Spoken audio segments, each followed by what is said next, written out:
విదేశాల వనితలకు సారెపోసి పంపేది, భారతీయ సంస్కృతిని సగర్వంగా చాటేది, మన జాతీయ జెండాకు సమానంగా నిలిచేది.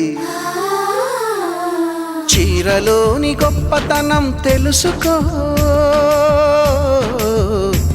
ఈ చీర కట్టి ఆడతనం పెంచుకో. సింగారమనే దారంతో చేసింది చీర, ఆనందమనే రంగులనే అద్దింది చీర, మమకారమనే మగ్గంపై నేసింది చీర. చీరలోని గొప్పతనం తెలుసుకో,